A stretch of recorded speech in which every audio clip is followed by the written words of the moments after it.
Muharrem ayı geldi. İnsanlar yas tutuyor, oruç tutuyorlar. Aç ve susuz kalıyorlar. Neyin açlığı, neyin orucu, neyin susuzluğu? Hazreti Hüseyin ve arkadaşlarının Kerbela'da şehit edilmelerinin yasını tutuyorlar. Belki siz de tutuyorsunuzdur. Bu elim olayları hatırlamamız gerekiyor.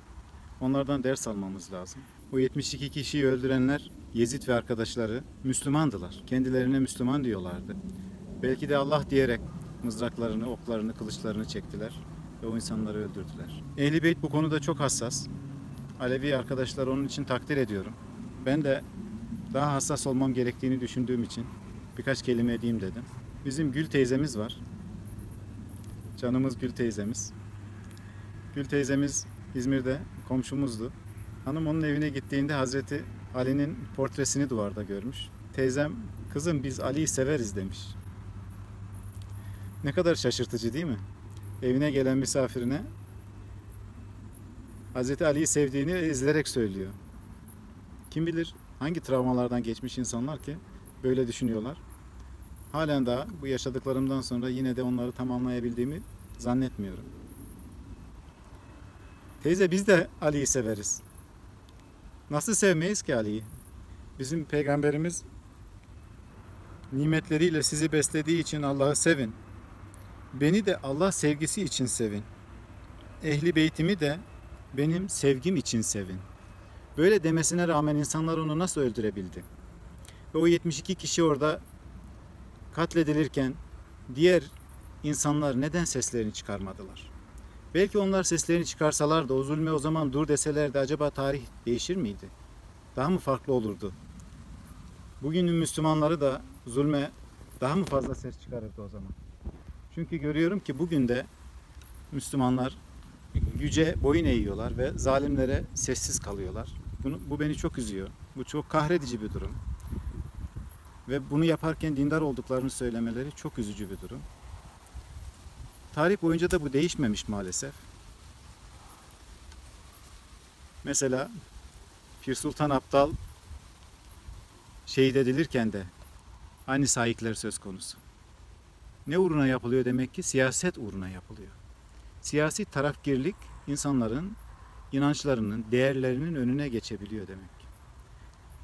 O zaman da Hazreti Hüseyin'i şehit edenler de siyasi tarafgirlik için yaptılar bunu. Daha yakın zamanda Pir Sultan Abdal'ı katleden, şehit edenler, onlar da bunu siyasi tarafgirlik için yaptılar. Size Pir Sultan Abdal'la ilgili anlatılan kıssadan okumak istiyorum azıcık. Malumunuz Pir Sultan Sivaslı, orada insanları irşad ediyor. Bir günde kendisine bir talebe geliyor. Talebenin adı Hızır. Hızır destur istiyor, ilim öğrenmek, kendini geliştirmek istiyor ve müsaade ediliyor kendisine. Pir Sultan ocağında diz kırdı, himmet diledi diyor. Bir garip köylüydü işte. Bir garip köylüydü. Bugünkü zalimler de bir garip köylü. Şimdi milletvekili olmuşlar. Bakan, başbakan, cumhurbaşkanı olmuşlar ama geçmişlerine baktığınızda bir garip köylü. Orak biçti, koyun kırktı, inek sağdı, keçi otlattı. Pir Sultan'ın kapısında sazına ses verdi, yüzüne renk geldi. Azap iken mürit oldu. Yol öğrendi, edep öğrendi. Pirim dedi, bir koca sene oldu kapında hizmet ettim. Bu yoksul dervişine dua buyursan da payitahta gitsem, gördüğüm edep erkan ile yükselsem, ilim öğrensem. Hırslı tabii yükselmek istiyor. Milletvekili olmak istiyor, bakan olmak istiyor. İçişleri Bakanı olacak. Pir Sultan kırmadı bu müridini. Onun eksikliklerini bilse de isteğini kabul edip uğurladı ve giderken şöyle dedi. Hızır, duam olsun sana. Hak yolunu açık ede. Adı güzel peygamber dua kılsın sana. Hazreti Ali dua kılsın. Var git dilediğin diyara. Bizden öğüt odur ki harama el uzatma. Öğüt bu işte. Harama el uzatma. Bilmediğine dil uzatma. Yasağı uçkur çözme. Namerdin lütfu için merdin hakkını çiğneme. İmanını satma dünya malına. Servete, makama düşkün olma. Hepsi bugün yapılanlar işte. Yoksa korkarım tez zamanda dönüp gelesin, benim başımı dar ağacına veresin. Ölümüm senin elinden olur, anlamazsın, bilmezsin. Tabi Hızır hırslı gidiyor. İstanbul'a gidiyor. Payitahta gidiyor. Padişahın emrine giriyor, yükseliyor. Aradan zaman geçiyor. Bir bakıyorsunuz ki siyasi kavgalar İran Şahı'yla Osmanlı padişahının arasını açmış. Kavgalar başlamış. Bir taraf İran Şahı'nı tutuyor. Onlar da kendilerine Müslüman diyorlar. Bir taraf Osmanlı padişahını tutuyor. Ve Pir Sultan o dönemin o Anadolu'daki Erenlerin birçoğu gibi, Türkmenlerin birçoğu gibi o da İran Şahı'ndan tarafa deyişler söylemeye başlıyor. Bu tabi Osmanlı padişahını çok rahatsız ediyor. Duyuldu ki Türkmen aşiretleri içinde Şah'a sırt veren çoğalmış. Dünyanın yarısına hükmü geçen saraydan irade buyuruldu ki Tebrizli Şah'ın Anadolu'ya uzanan kolları kesile, Türkmen içindeki sesi susturula. Payitahttan emir çıktı. Hızır Paşa Sivas'ı iyi bilir, iyi tanır. Gidip sükuneti sağlaya, devlet bildire, baş kaldıranların başını eze. Hızır Sivas'a gitti tabi. İlim sahibini, kendi üstadını, ilim öğrendiği kişiyi makamına getirdi ve fikrini değiştirmesini istedi. Ama tabii ki Pir Sultan fikrini değiştirecek değildi. İkramlarda bulundu Pir Sultan'a. Pir Sultan önüne konmuş olan yiyecekleri geri çevirdi. Kalktı Hızır'ın sofrasından. Kendisinden bir ses, bir cevap bekleyen paşaya dönüp dedi ki Hızır, yeni adın Hızır Paşa olmuş. Dünün köylüsüydün, şimdi İçişleri Bakanı olmuşsun. Milletvekili olmuşsun. Makam, mevki memnun etti mi seni? İyi misin, hoş musun? Hızır, çoban olup kuru yufka sunsaydın bana, şeker şerbet gibi yerdim. Sen dünyanın sefasına aldandın, ikramında haram kokusu var Hızır. Sunduğun sofraya oturmak yanlış, dediğine kulak vermek, senin durduğun yerde durmak yanlış. İkimizin arasına dünya girdi. İstediğinin oluru yok benden yana. Var sen bildiğini işle. Hızır Paşa bu beklenmediği çıkış karşısında tabi Pir Sultan'ı hapse attırıyor. Zindana attırıyor. Zindanda akıllansın, aklı başına gelsin diyor. Güce itaat etmeyen insanları zindana atarlar. Zalimlerin özelliği budur. Bugün de on binlerce, yüz binlerce insanı zindana attılar. Uslansın, kendilerine gelsinler, akılları başına gelsin, padişaha itaat etsinler diye. Günler geçti. Hızır baktı ki Pir Sultan fikrini değiştirmiyor.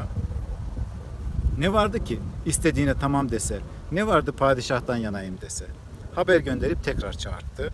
Yaptığın doğru değil koca pir. Döndüm yolundan, lanet olsun şaha de. Yine gönlüm bildiğini okusun. Kimselere fikrini belli etme. Ama görünüşte döndüm de. Ne kaybedersin? Bak şimdi padişah kullarını çağıracağım. Onların yanında padişaha övgü diz. İçinde şah lafı geçmeyen bir deyiş söyle ki döndüğüne inandır huzurdakileri. Sen banaza sağ salim dön, ben de İstanbul'a gideyim. Hızır Paşa emir buyurdu. İnsanlar toplandı.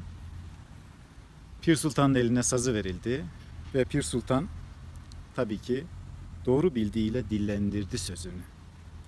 Kadılar, müftüler fetva yazarsa, işte kement, işte boynum asarsa, işte hançer, işte kellem keserse, dönen dönsün, ben dönmezem yolumdan.